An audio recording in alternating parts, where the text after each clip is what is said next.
우정이라고 하면 대부분 남자들 간의 의리를 떠올릴 때가 많죠. 하지만 여자들 간의 우정과 의리도 만만치 않답니다.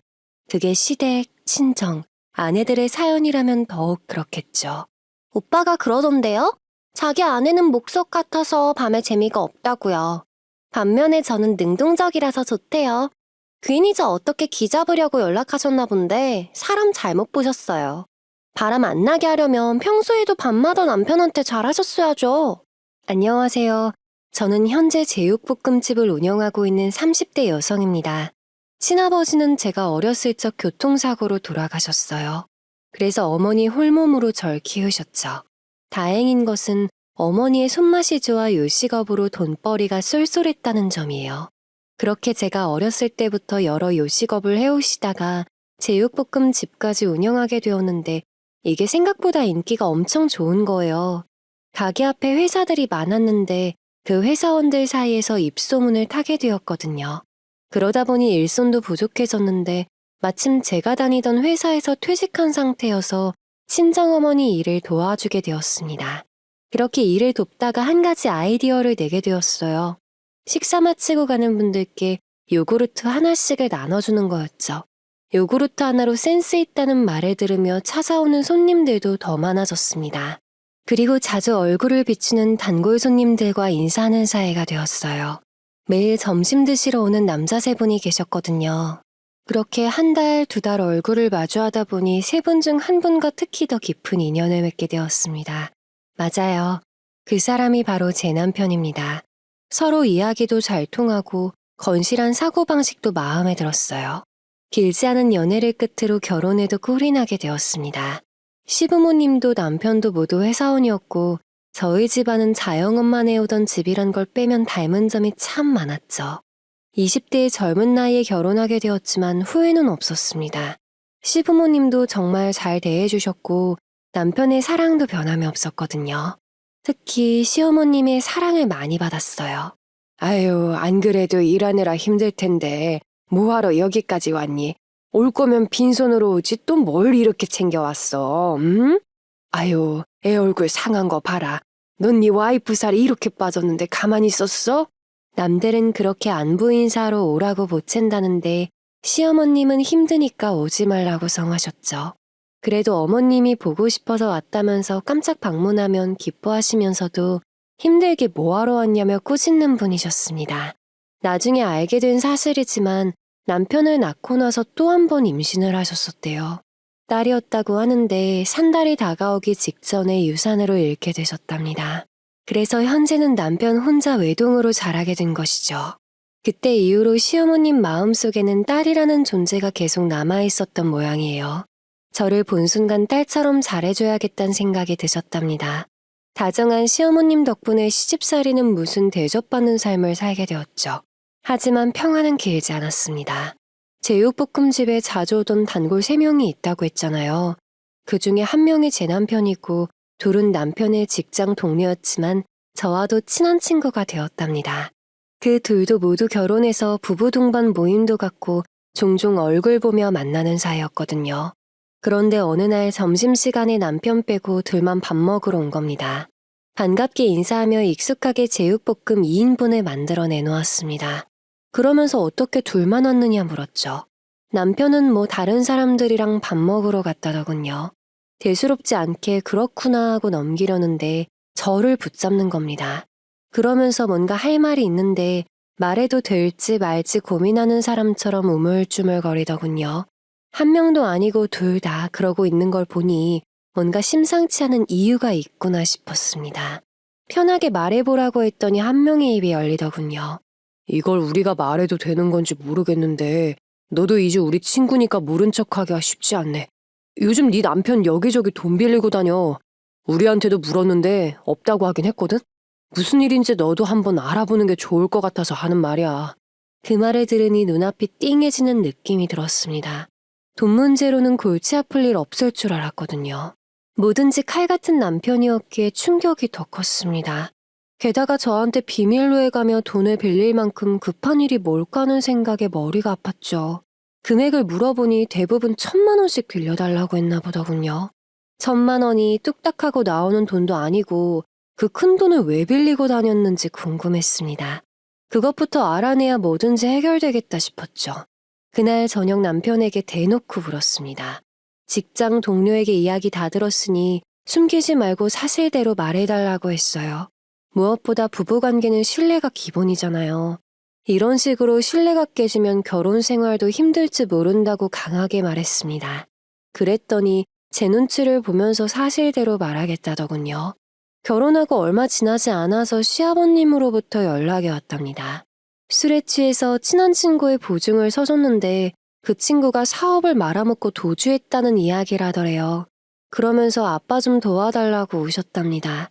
그 전화를 받으니 차마 모른 척 할 수가 없었대요. 당장 급한 돈이 5천만 원이었는데 결혼하면서 신혼집 구하느라 돈을 다 쓴 상태라 자금이 부족해서 어쩔 수 없이 대출을 받았답니다. 그렇게 저 몰래 대출을 받아 시아버님을 도와주고 나선 본인이 빚 독촉을 받게 된 것이죠. 그도 그럴 게 남편의 월급을 모두 제가 관리하고 있던 터라 따로 돈을 빼서 빚과 이자를 갚는 게 쉽지 않았을 겁니다. 그래, 사정은 알겠는데 그걸 왜 나한테 비밀로 하느냐는 거야. 어차피 이렇게 들킬 거면 처음부터 나랑 의논하고 결정하면 좋았잖아. 시아버님 나한테도 소중한 분이셔. 사실대로 말했으면 내가 그냥 무작정 모른 척 하자고 했겠어? 변호사를 만나서 알아보고 더 좋은 방법을 강구했을 거야. 남편은 고개를 푹 숙이곤 연신 미안하단 말만 하더군요. 한숨이 절로 나왔습니다. 복잡한 신경을 애써 감추며 시어머님은 아시는지 물었어요. 그랬더니 제대로 대꾸를 못하는 겁니다. 이건 아니지 않나요? 저야 모른다 쳐도 시아버님의 문제인데 어머님이 모르는 건 말이 안 되잖아요. 대체 남자 둘이서 무슨 배짱인가 싶었습니다. 저는 바로 냉정하게 말했어요. 다른 건 몰라도 시어머님이 모르시는 건 말이 안 된다고요. 그랬더니 남편이 애걸복걸하듯 부탁하는 겁니다. 어머님이 아시면 이혼하니 많이 할 거라면서 제발 비밀로 해달라는 거죠. 저도 집안의 평화를 위해서라면 선한 거짓말쯤 해도 된다 생각하는 사람이지만 이건 선한 거짓말 수준이 아니었습니다. 거짓말은 더 큰 거짓말을 부르기 마련이잖아요. 전 단호하게 시어머님께 말씀드리겠다고 말했고 남편 또한 결국 포기하고 제 뜻대로 하라더군요. 그렇게 다음날 제육볶음집은 친정어머니께 부탁드리고 시어머님과 약속을 잡았습니다. 처음엔 온화한 웃음을 짓고 계신 시어머님을 보니까 입이 안 떨어지더군요. 그만큼 상처받으실 걸 알아서 더더군다나 말하는 게 힘들었습니다. 힘겹게 입을 열어 직장 동료의 이야기부터 남편의 고백까지 모두 털어놓았어요. 모든 이야기를 들은 시어머님은 고개를 숙이고 눈물을 떨어뜨리셨습니다. 제 앞에서 우는 모습을 보이신 건 처음이었어요. 전 화들짝 놀라 휴지를 가져다 드리며 품 안으로 끌어안고 다독였습니다. 그러자 훌쩍거리면서 말씀하시더군요. 너에게 정말 창피한 꼴을 보였구나. 과거에도 너희 시애비 돈 문제 때문에 고생하면서 산 세월이 있거든. 이제는 늙어서 사고 안 치겠거니 했더니 그새를 못 참고 또 사고를 치는구나. 아들이란 놈은 숨기고 덮어주기 바쁘고 너 없었으면 난 바보같이 속고만 있었을 거야. 고맙다. 정말 고마워. 시어머님의 진심 어린 목소리에 저도 눈물이 왈칵 쏟아질 것 같았습니다. 과거 이야기를 대충 들었는데 이전에도 주식이니 투자니 뭐니 하면서 고생을 시켰던 모양이더군요. 전 어머님을 달래면서 걱정하지 마시라고 말씀드렸습니다. 이미 남편이 빚낸 걸 다시 물을 수도 없고 5천만 원은 저희가 알아서 갚겠다고요. 남편이 갚아준 5천만 원을 제외하고 5천만 원의 빚이 더 남아 있었거든요. 그건 시아버님 명의로 되어 있으니 두 분이서 갚아야 할 짐이었습니다. 저도 1억까진 힘들지만 열심히 장사하면서 갚으면 5천만 원은 2년 안에 갚을 수 있을 것 같았어요. 물론 말이야 쉽지 실제로 매달 빚을 갚으며 사는 건 힘든 일이죠. 하지만 그만큼 남편과 시어머님을 사랑했고 남편의 월급이 안정적이라 가능한 일이었습니다.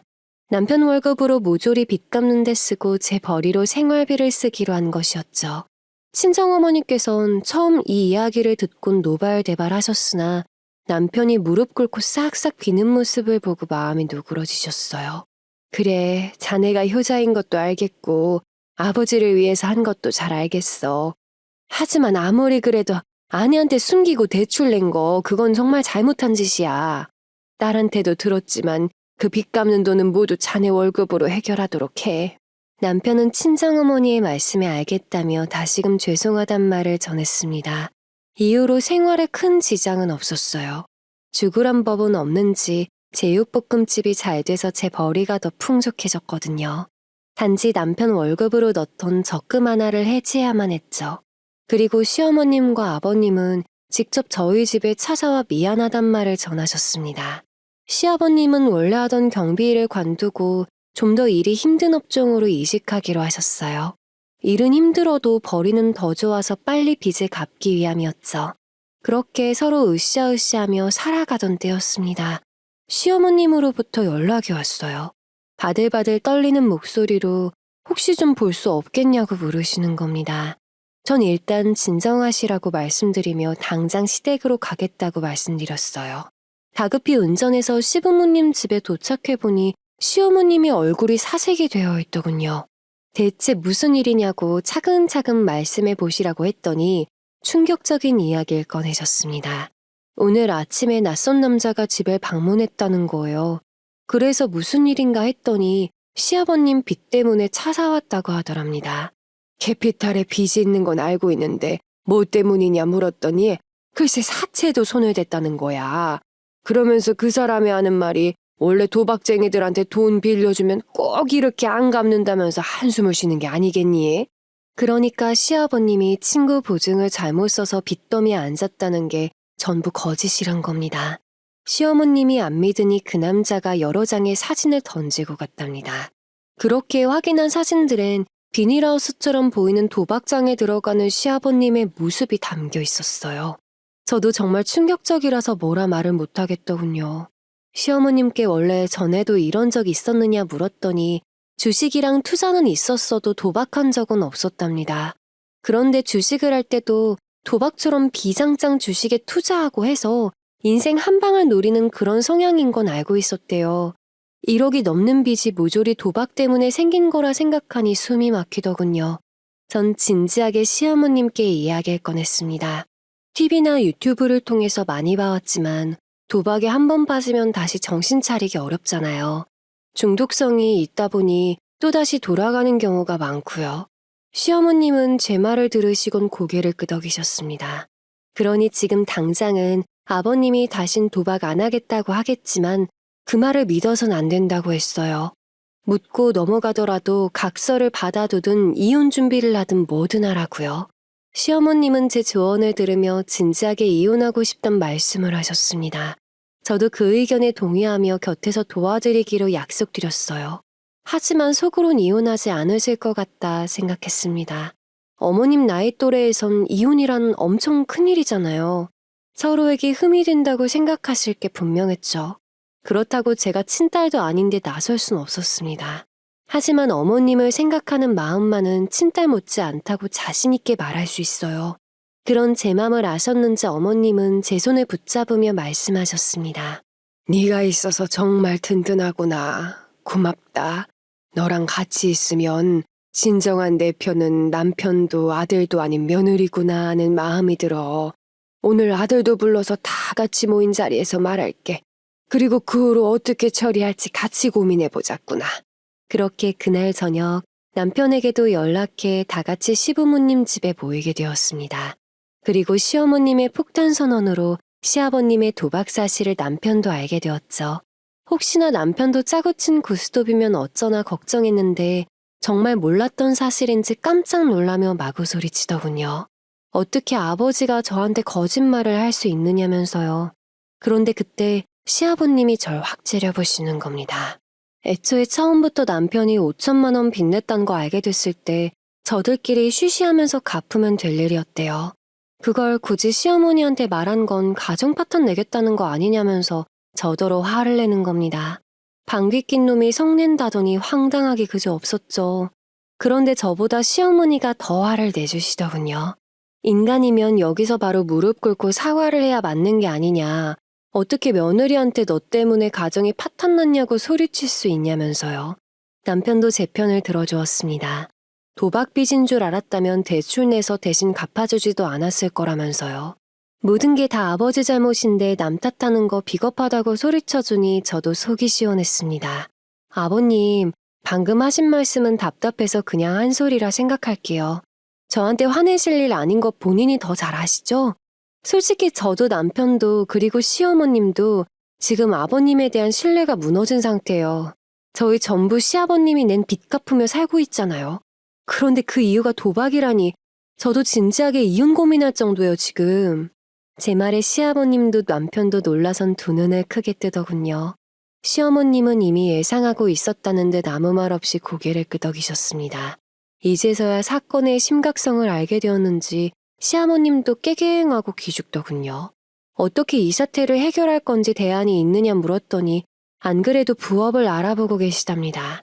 자기도 그땐 미쳤었다며 다신 도박에 손대지 않겠다고 맹세하셨죠. 물론 저는 믿지 않았지만 시어머님은 한 번 더 믿어주기로 결심하신 듯 했습니다. 저와 비슷한 연령대인 분들은 공감하시겠지만 저희는 참고 사는 짓은 안 하잖아요. 하지만 어머님 나이 때는 참는 게 기본이더군요. 답답하고 속상했지만 이미 한 번 이혼을 제안했었는데 다시 나서서 난리칠 순 없었습니다. 친정 부모님도 아니고 시댁 부모님이니 묘하게 선이 있잖아요.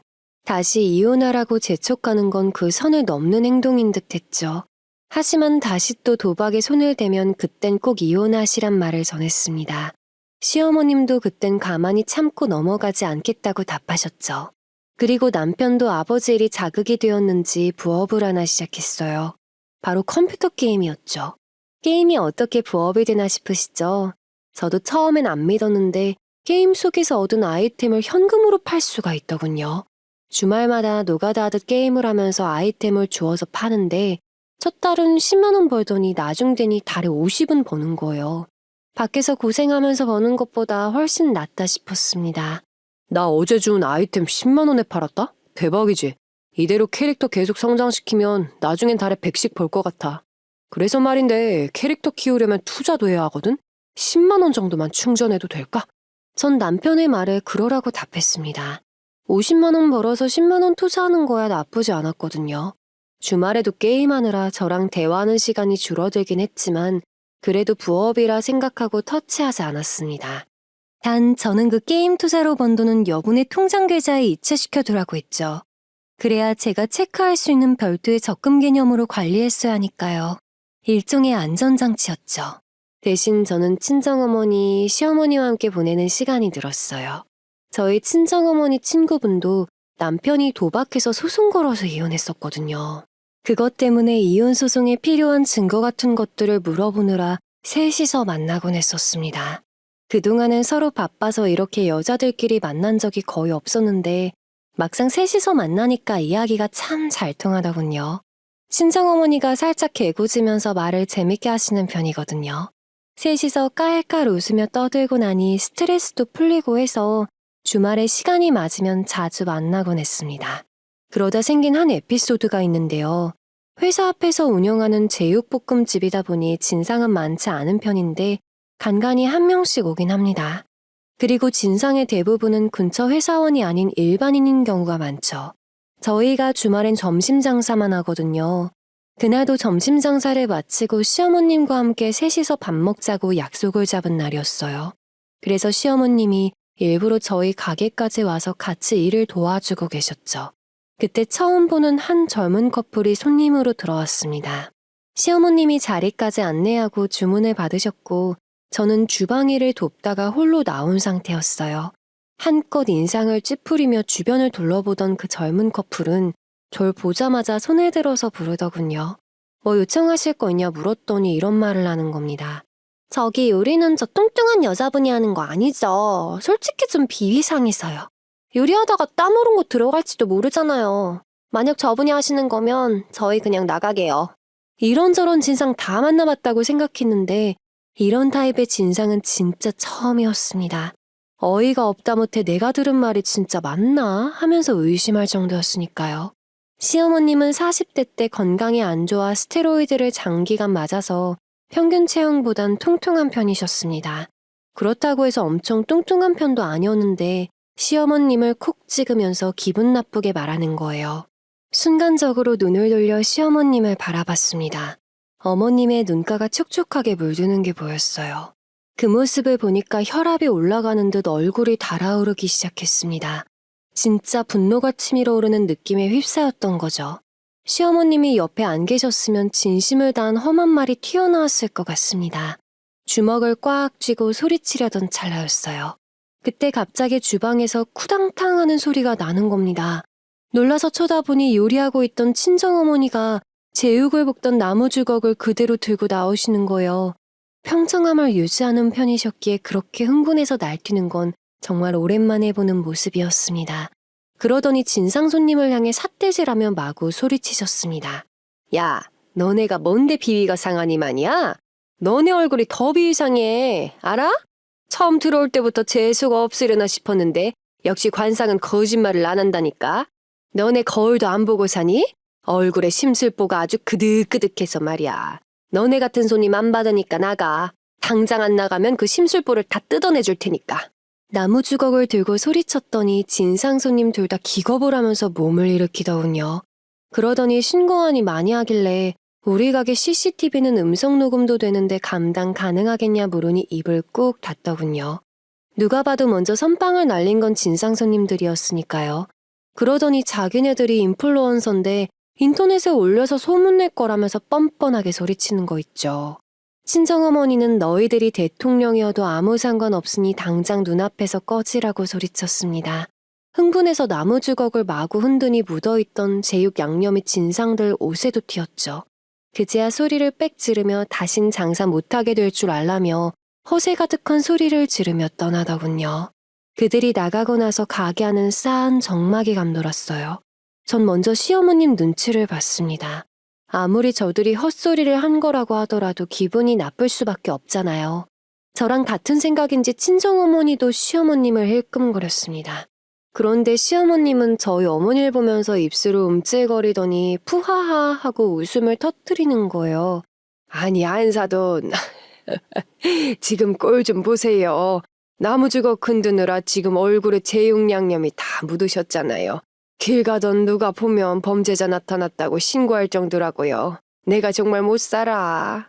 시어머님의 말씀에 고개를 돌려보니 진짜 가관이더군요. 하도 머리를 흔들고 고함을 지르느라 위생모 밖으로 머리카락이 튀어나와 엉망이었고 얼굴에도 제육 양념이 피자국처럼 튀어 있었습니다. 누가 봐도 험악하기 그지없는 얼굴이었죠. 그 모습에 저도 웃음이 터져서 배를 잡고 깔깔댔어요. 가게 안엔 단골 손님 2테이블도 있었는데 그 테이블에 계신 손님들도 막 웃으셨답니다. 그렇게 다 같이 배꼽이 빠져라 웃어댔더니 배가 고플 지경이었죠. 정말 신기한 경험이었습니다. 그 이후로 시어머님과 친정어머니가 서로를 언니 동생이라 부르기 시작했거든요. 친정어머니가 2살이 더 많아서 언니 역할을 하게 된 거죠. 그날은 점심 저녁까지 같이 먹고 밤에 술도 한잔했답니다. 저도 그 순간은 딸과 며느리에서 벗어나 한 여자로서 함께했어요. 새 여자의 우정은 그렇게 깊어만 갔습니다. 계속 그렇게 행복한 우정만 이어나갔다면 좋았을 테지만 남자들이 방해를 하더군요. 바로 시아버님이 다시 도박에 손을 대기 시작한 것입니다. 그럴 거라고 예상은 하고 있었지만 고작 6개월 만에 다시 도박에 손을 대다니 실망스럽기 그지없었죠. 시아버님 스마트폰을 통해 다시 도박을 시작했다는 걸 알게 된 시어머님은 저와 친정어머니를 불러 술자리를 펼치셨어요. 그리고 도박 이야기를 꺼내며 신세한탄을 하셨죠. 저와 친정어머니는 이야기를 들어드리며 조용히 술잔을 기울였습니다. 나도 예상하고 있어서 그런가 별로 놀랍진 않네. 그냥 이제 실망할 힘도 없는 것 같아. 언니는 어떻게 생각해? 아가는 나더러 이혼하라더라. 나도 이혼이 답이란 건 아는데 막상 그러려니 너무 무서워. 나 혼자서 잘 살 수 있을까? 친정어머니는 바로 그럴 수 있다는 답을 해주었어요. 그리고 어떻게 섭섭하게 혼자라고 생각할 수 있느냐고 다그쳤죠. 너와 내가 서로를 언니, 동생이라 부르는 순간부터 우린 사돈에서 벗어난 사이 아니냐고 하셨습니다. 나도 그렇고 우리 딸도 그렇고 평생 네 곁에 있을 거니 혼자란 생각하지 말고 이혼하라고 조언해 주셨죠. 시어머님은 친정어머니의 말을 듣고 눈물을 훔치셨습니다. 진정한 내 편이 생긴 것 같다며 기쁘다고 울음을 터뜨리셨죠. 저도 어머니도 함께 셋이서 끌어안고 눈물을 흘렸어요. 단순히 시댁과 친정의 만남을 넘어선 끈끈한 정이 생긴 상태였죠. 그러다 보니 시아버님도 그렇고 남편도 밉게 느껴지더군요. 이렇게 어머님이 고통스러워하는데 아무도 알아주지 않으니 말이에요. 전 그날 저녁 남편에게도 모든 사실을 말했습니다. 시아버님이 다시 도박에 손을 댔고 어머님은 이혼을 원한다는 이야기를요. 그런데 남편의 반응이 너무 심드렁한 거예요. 자기 부모님의 이혼 이야기를 하는데도 그럼 그렇게 해라고 대답하는 게 정상은 아니잖아요. 심지어 이런 중요한 이야기를 하는 와중에도 계속 게임을 하는 겁니다. 당신 당장 게임 안 꺼? 부업이니까 돈 버는 일이니까 그러려니 했는데 요즘 점점 정도가 심해지는 것 같아. 지금 시부모님 이혼 이야기를 하는데 어떻게 이 와중에도 게임을 하냐? 이거 정상 아니야. 당신도 아버님처럼 빠진 거 아니야? 남편은 제 말에 발작하듯이 몸을 일으키며 인상을 찌푸렸어요. 자기는 우리를 위해 열심히 돈 벌려고 게임하는 건데 어떻게 그런 식으로 말할 수 있냐며 다그치더군요. 우리를 위한다는 말도 엄청 가식적으로 느껴졌습니다. 사실 저 몰래 뒤에서 사고친 건 시아버님과 남편이잖아요. 처음엔 미안하다, 잘못했다며 고개를 납작 숙이더니 이젠 우리를 위해서란 말을 한다뇨. 심지어 저에게 그렇게 화를 내더니 다시 자리에 앉아 게임에 빠져들더군요. 확실히 예전과 달랐습니다. 전 방으로 들어가 단골로 자주 찾아오던 남편의 회사 동료 두 분에게 문자를 남겼어요. 혹시 내일 점심시간에 들려주실 수 있느냐는 연락이었습니다. 두 분 다 흔쾌히 그러겠다는 답이 왔어요. 남편 몰래 와달라는 말을 붙였으니 대충 제가 뭘 물을지 아는 눈치였습니다. 다음날 친정어머니께 부탁해서 안쪽에 마련된 방으로 직장 동료 두 분을 모셨어요. 먼저 제육볶음을 내드리고 다 먹었을 때쯤 들어가 진지한 이야기를 시작했습니다. 남편이 서서히 좀 변했다는 생각을 하긴 했는데 그 계기가 게임 같다는 이야기였죠. 두 분도 이미 남편이 게임에 빠져 있다는 걸 알고 있더군요. 저는 자세히 아는 게 있느냐 물어보았습니다. 걔가 아이템 팔아서 생활비 보탠다고 했죠? 초반엔 그런 마음으로 시작했을지 몰라도 지금은 버는 돈보다 나가는 돈이 더 많을 거예요. 게임이란 게 그렇거든요. 투자하면 할수록 더 돈을 쓰는 사람이 있어서 계속 밀리는 시스템이요. 다른 직장 동료분 말씀에 의하면 며칠 전에도 아이템 룰렛에 30만 원 꼬라박았다는 말을 했답니다. 아이템 룰렛이 뭐냐 물으니 1,000원에 룰렛 한 번 돌릴 수 있는 기회를 준대요. 그 룰렛에는 비싼 아이템도 있고 저렴하고 허접한 아이템도 있답니다. 거기서 비싼 아이템을 받기 위해서 계속 룰렛을 돌린다는 거죠. 말로 들었을 땐 딱 도박이란 생각이 떠오르더군요. 그랬더니 직장 동료분도 고개를 끄덕이셨습니다. 도박이나 다름없는 거 맞다고요. 계속 유저들 간의 싸움을 부추기고 경쟁을 부추기니 제 캐릭터를 더 성장시키기 위해 돈을 쓰게 된대요. 그러니까 지금 남편이 게임 회사의 상술에 놀아나고 있다는 소리였죠. 애먼 돈을 쓰면서까지 말입니다. 저희가 여유 있는 상태면 모르겠지만 당장 빚까지 갚고 있는 와중에 그렇게 빠져들었다 생각하니 한심하기 그저 없었어요. 한숨을 크게 내쉬고 있자 옆에서 눈치를 보던 또 다른 직장 동료분이 입을 열었습니다. 그리고 이건 추측인데요. 그 게임에서 친구들도 사귀고 하는 모양이더라고요. 그런데 좀 묘한 사이도 있는 것 같았어요. 저번에 폰에 뜨는 알림 보니까 자기야라고 부르던데 뭐 장난일 수도 있지만 심상치 않은 분위기 같았으니 한번 알아보시라고 말씀드려요. 설마 하니 바람까지 피웠겠어 하는 생각이었지만 직장 동료분이 하신 말씀이니 더 믿음이 갔습니다. 솔직히 저보다 남편과 함께하는 시간이 더 많을 텐데 이런 말을 해준다는 거 쉽지 않잖아요. 정말 감사하다고 인사를 드렸더니 현재 회사 내부에서도 남편의 평판이 안 좋답니다. 동료인 두 분도 남편과 개인적으로 안 만난 지 좀 됐다더군요. 확실히 게임에 빠지면서 사람이 변하긴 했대요. 간간히 무시하는 말도 쓰고 업무에 집중을 못해서 평가도 나쁘단 거죠. 그 이야기까지 들으니 꽤 큰 문제겠구나 싶었습니다. 진심을 다한 감사 인사를 전하며 직장 동료분들을 보내고 친정 어머니께 먼저 말해주었어요. 게임에 푹 빠져 돈도 많이 쓰고 있는 듯하고 바람도 의심되며 직장 내에서도 평판이 안 좋다는 사실을요. 친정어머니의 입에서 답답함이 섞인 숨이 토해졌습니다. 그 집안 사람들은 어떻게 다 하나같이 그 모양 그 꼴이냐며 한심하다셨죠. 며칠 뒤 시어머님 이혼 문제로 변호사와 만나기로 약속이 되어 있었는데 그때 제 이야기도 상담받아보자고 하셨습니다. 그 때문에 시어머님도 이 사실을 알게 되셨어요. 어머님은 제게 미안하다시며 어렸을 때도 안 하던 게임을 갑자기 왜 하는지 모르겠다고 답답해 하셨습니다.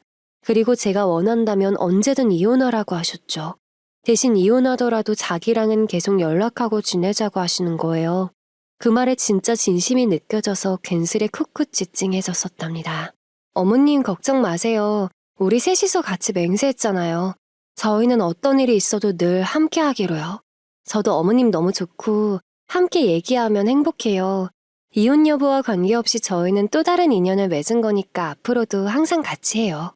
그렇게 친정어머니와 시어머님의 응원을 받아 변호사 상담을 받았어요. 그랬더니 아직은 명확한 증거가 없다면서 우선적으로 증거 수집부터 해보자고 하시더군요. 그때부터 남편의 폰을 보기 위해 무더니 애를 썼습니다. 겉으로 티내지 않으면서 은근슬쩍 패턴을 보기 위해 했었죠. 며칠을 고생하다가 결국 어떤 모양인지 알아차릴 수 있었습니다. 그리고 남편이 잠들기만을 기다리다가 몰래 폰을 빼서 거실로 나왔죠.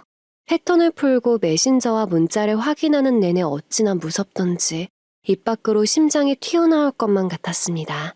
제가 그동안 의심할 만한 모습을 안 보였기 때문일까요? 증거는 손쉽게 찾을 수 있었습니다. 남편의 직장 동료가 했던 말 그대로 다정한 연락을 주고받은 기록이 있었거든요. 자기야 여보야 하면서 떠드는 그 톡을 보고 있으니 비웃음이 터져나왔습니다. 상대 여자의 프로필 사진을 보니 기가 차더군요. 척 봐도 앳된 얼굴이 20대 초반쯤 되어 보였거든요. 전 상대방의 연락처와 대화 내용 백업본을 제 폰으로 넘긴 후 다시 남편 옆에 폰을 내려두었습니다. 이혼 소송을 본격적으로 시작하기 전까지는 모두 숨길 생각이었거든요. 처음엔 눈물이 날 거라 생각했는데 생각보다 담담했습니다. 그동안 슬슬 남편을 향한 애정을 싣고 있었던 모양이에요. 전 다음날 아침 해가 뜨자마자 상대 여자에게 연락했습니다. 제 남편이 결혼한 사람이란 걸 아는지 모르는지가 중요했거든요. 전화를 받자마자 제 신분을 밝혔더니 잠시 침묵 후 어쩐 일로 연락했냐고 묻는 거 있죠. 제가 누군지도 알면서 어쩐 일이냐 묻는다는 건 당신과 연애하고 있는 그 남자가 유부남이라는 걸 알았단 소리죠. 척 봐도 20대 초반으로 보이는데 유부남과 연애하는 게 어떤 의미인지는 알고 저지른 일인가요? 그런데 요즘 애들 참 당돌하더군요. 제 말에 귀 하나 죽지 않고 웃으면서 하실 말씀이 있으면 만나서 하자는 겁니다. 그러면서 스스로 약속 시간과 장소를 잡더군요. 예상치 못한 전개였습니다. 이 정도 깡은 돼야 유부남 만나는 건가 싶기도 했고요. 게다가 마지막엔 제가 경고하지도 않았는데 남편에겐 아무 말 하지 않고 나갈 테니 걱정 말라고까지 하는 거 있죠. 진짜 대단한 여자구나 싶었습니다. 잘못을 저지른 건 상대방인데 오히려 제가 더 겁이 날 정도였으니까요. 제 호출로 친정어머니와 시어머님 모두 한자리에 모이게 되었습니다. 늦은 저녁 제육볶음 집 문을 닫고 홀로 앉아서 서로 머리를 맞대고 고민했죠. 일단 변호사의 조언대로 약속 장소로 가서 녹음하긴 할 건데 이 정도로 당당하게 나오는 여자라면 만만의 준비를 할 것 같았습니다. 그에 대비해 저도 준비가 필요했죠. 그때 시어머님과 친정어머니는 서로의 눈빛을 주고받더니 함께 가겠다고 하셨습니다. 그래도 될까 걱정했더니 일행 아닌 척 뒤 테이블에 앉아 계시겠대요. 뒤에서 지켜보고 있다가 혹시 그게 너한테 해코지를 하려고 들면 우리가 나서서 막아주마. 뭐 아무런 일이 일어나지 않더라도 그래도 우리가 곁에 있으면 너도 힘이 나지 않겠니? 어차피 그 아이는 나나 언니나 얼굴도 모를 테니까 말이야. 시어머님의 말씀에도 일리가 있었습니다. 그런 자리에 나가는 것 자체가 떨리는 일이었는데 뒤 테이블에 두 분이 함께 있다고 생각하면 큰 의지가 될 것 같았거든요. 그렇게 저희끼리 의지를 다지며 약속 날짜만을 기다렸습니다. 평일이라서 가게 문도 닫고 만나러 가야만 했죠. 제가 먼저 도착해 자리를 잡고 있으니 시어머니와 친정어머니가 친구처럼 팔짱 끼고 들어와 제 맞은편 테이블에 앉았습니다. 그리고 10분쯤 지나니 프로필 사진으로 봤던 바람녀가 들어오더군요. 실제로 보니 훨씬 더 어려 보였습니다. 이렇게 젊고 예쁜 아가씨가 대체 왜 나이 든 유부남을 만나나 의문이 들 정도였죠. 그렇게 또각또각 걸어온 바람녀는 커피 한 잔을 시키며 제 맞은편에 앉았습니다. 그러면서 능청스럽게 안녕하세요, 한번 뵙고 싶었어요 하며 인사를 건네더군요. 그 모습에 맞은편 테이블의 어머니들의 눈빛이 사나워졌습니다. 바람녀는 등지고 있는 상황이라 볼 수 없었지만 말이에요. 저는 인사는 생략하고 둘이 게임에서 만난 거 맞느냐 물었습니다. 그랬더니 순순히 모든 걸 얘기해 주더군요. 처음에 게임 시작하면서 만난 거 맞고 같이 무슨 길드 같은 거랬대요. 그러면서 제 남편이 좋은 아이템도 사주고 했답니다. 저 오빠가 유부남인 거 알고 좋아한 거 맞아요. 먼저 오빠가 저한테 호감 표시했고 저도 마음에 들었고요. 저희 온라인으로만 만나는 사이 아니에요. 같은 지역 살아서 일주일에 한 번은 꼭 데이트하고 있고요. 둘이 진심으로 사랑하는 사이예요. 한 번을 버벅대지 않고 제 얼굴을 보면서 또박또박 말하는데 진짜 심상치 않은 아이구나 싶었습니다. 전 차분하게 커피를 마시며 나이가 몇 살이냐 물었어요. 그랬더니 22살이라고 하더군요. 정말 세상 물정 하나도 모르는 어린애였습니다. 나이를 듣고 피식 웃음을 흘렸더니 바람니 얼굴이 더 당당해지는 거 있죠. 무기력은 고작 제 나이 하나뿐인 정말 새파란 어린아이였습니다. 계속 모든 내용을 녹음하고 있던 중이었기에 제게 유리한 증거가 나오게끔 유도했어요. 언제부터 만난 건지, 남편이 어떤 걸 해주었는지 같은 것들이었죠. 당당하게 나오기에 모든 걸 준비하고 나온 줄 알았더니 정말 마냥 어려서 그랬던 건가 봐요. 제게 유리한 증거들을 신나서 말해주는 걸 보면요. 남편과 만난 지는 3개월쯤 지났다고 했고 명품백도 하나 사줬더군요. 분명 시아버님 빚을 갚느라 남는 돈도 없었을 텐데 카드를 그은 건지 뭔지 참 별짓을 다 한 거 있죠. 제게 유리한 정보들을 모두 캐낸 다음엔 진심을 다해 조언해 주었어요. 학생이 아직 너무 어려서 잘 모르는 것 같은데 내가 소송 걸면 학생 범법자 되는 거 알아요? 바람 소송 걸면 꼼짝없이 걸린단 소리예요. 남편이 어떻게 꼬셨는지 모르겠지만 그래도 20살 넘었으면 알 거 다 아는 나이잖아요. 지금이라도 정신 차리고 본인 삶 똑바로 사세요. 그런 제 말에도 콧방귀를 뀌면서 남편이 이미 이혼할 거라고 했답니다. 올해 안에 이혼하고 저랑 결혼하겠다고 했다나요? 젊은 여자 만나려고 하는 뻔한 거짓말인데 그걸 그대로 믿고 있더군요. 어디서 어디부터 말해줘야 할지 가늠도 안 가 한숨이 나왔습니다. 그렇다고 해서 제 남편이랑 바람나서 저더러 뻔뻔하게 구는 여자에게 친절할 수도 없는 노릇이고요. 어느 정도 증거가 될 만한 말들은 모두 들었으니 그대로 자리를 파하려고 했습니다. 같이 얼굴 보고 있는다고 해서 답이 나오는 것도 아니고 서로가 피곤할 뿐이니까요. 그런데 그때 바람녀가 선을 넘는 발언을 하는 겁니다. 오빠가 그러던데요. 자기 아내는 목석 같아서 밤에 재미가 없다고요. 반면에 저는 능동적이라서 좋대요. 괜히 저 어떻게 기잡으려고 연락하셨나 본데 사람 잘못 보셨어요. 바람 안 나게 하려면 평소에도 밤마다 남편한테 잘하셨어야죠. 피가 거꾸로 솟는다는 게 이럴 때 쓰는 말인가 봐요. 순식간에 얼굴이 시뻘개지는 느낌이었습니다. 험한 말이 입 밖으로 튀어나오려던 찰나였어요. 갑자기 누군가 달려들어서 커피잔을 쥐고 바람녀의 얼굴에 쏟아 붓는 게 아니겠어요? 바람녀는 깨악하고 소리를 지르며 자리에서 일어나 머리카락을 넘기며 누구냐며 고함을 질렀습니다.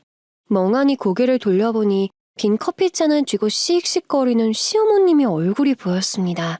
어머님은 누구긴 누구냐며 네가 그렇게 좋다는 그 오빠 애미 되는 사람이다 하며 더 크게 소리치셨어요. 카페에 있던 사람들 모두 수군거렸고 자연스레 저희 테이블로 이목이 집중되었죠. 시어머님의 그토록 환한 얼굴은 처음이었습니다. 저와 친정어머니에 비해 순둥하신 편이라 항상 허허실실 웃는 편이셨거든요. 어머님은 눈물이 차오를 만큼 분노를 터뜨리면서 소리치셨어요. 네가 뭔데 우리 애한테 그런 상처 주는 말을 해?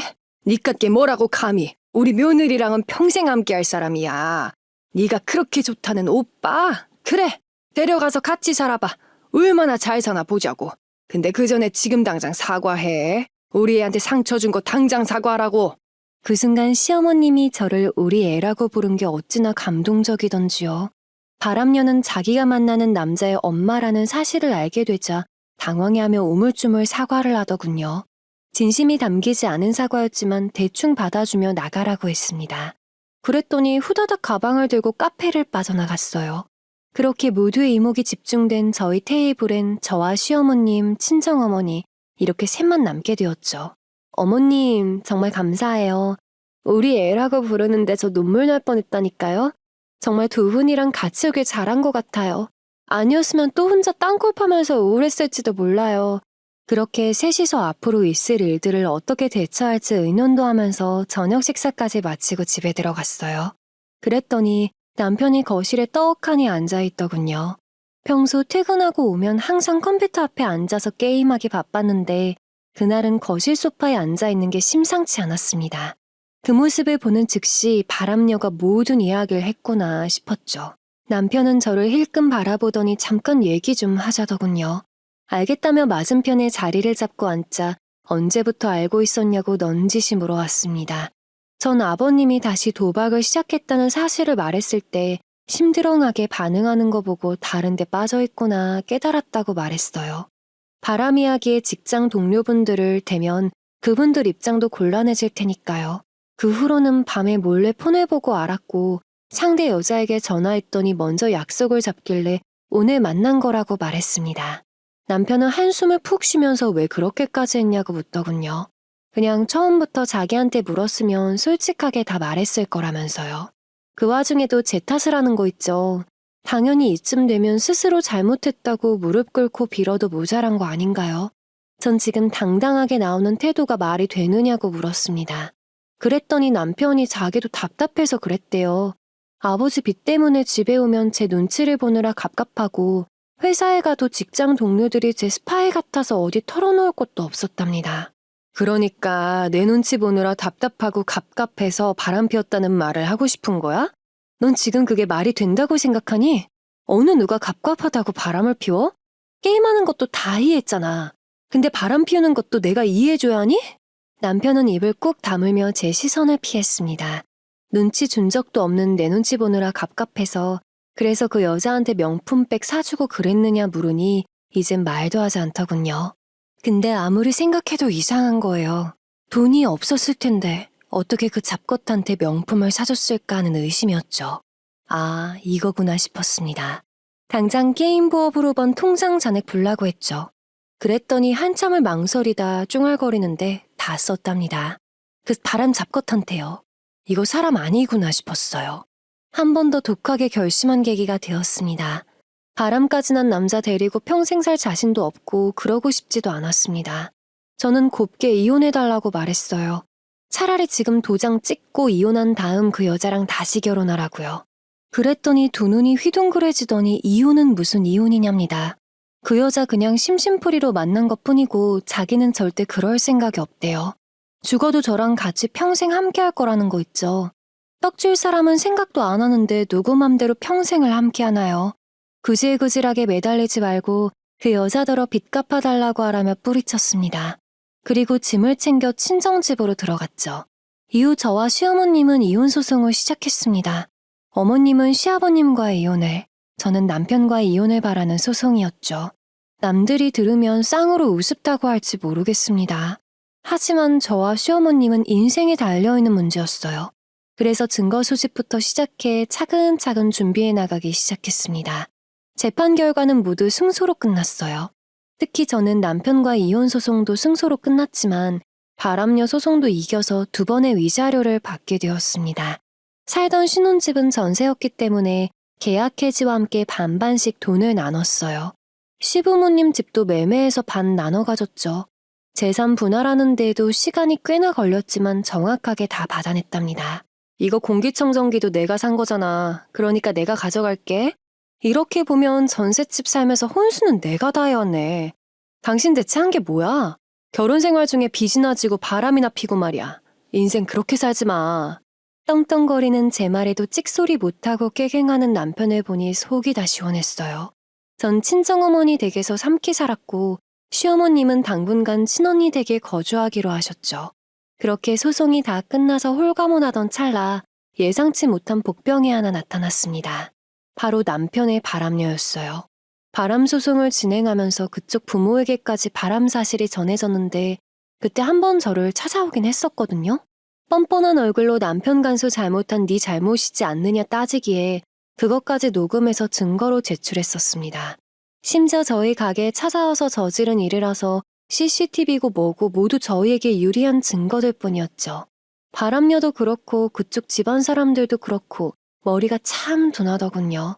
밑도 끝도 없이 자기 화난다고 몰아닥치는 걸 보면 말입니다. 그렇게 법적으로 대응한 거에 앙심을 품었던 모양이에요. 소송이 끝난 지 한 달쯤 지났을 때 또다시 저희 제육볶음 가게로 찾아왔습니다. 바람녀와 그 부모 둘 다 말이에요. 그러면서 음식을 시키고 진상을 부리기 시작하는 겁니다. 맛이 별로라느니 너무 간이 밍밍하다느니 트집을 잡으면서 말입니다. 진짜 사람이 치졸하기 그지없더군요. 아줌마, 여기 상추가 왜 이렇게 시들시들해요? 먹고 싶다가도 식욕이 싹 사라지네 아주 그냥. 이런 식으로 장사하면 좋아요? 다른 테이블이 먹다 남은 상추 재활용한 거죠? 맞죠? 솔직하게 말해보세요. 별 말도 안 되는 트집을 잡고 성과를 부리는데 마음 같아선 저도 소리 지르면서 싸우고 싶었습니다. 그런데 저희도 장사하는 입장이니 소란이 커져서 좋을 게 하나 없었죠. 다행히 친어머니는 주방에 계시느라 소란을 못 느낀 상황이었습니다. 전 좋은 게 좋은 거라고 그냥 돈 안 받을 테니 나가달라고 부탁했어요. 거지한테 적선한 셈 치겠단 마음이었죠. 그랬더니 또 성질을 내면서 난리를 피우는 겁니다. 자기네들을 진상 취급했니 뭐니 이것도 법적으로 처벌받을 수 있다면서 각오하라느니 뭐냐면서요. 진짜 한심하게 그지없었습니다.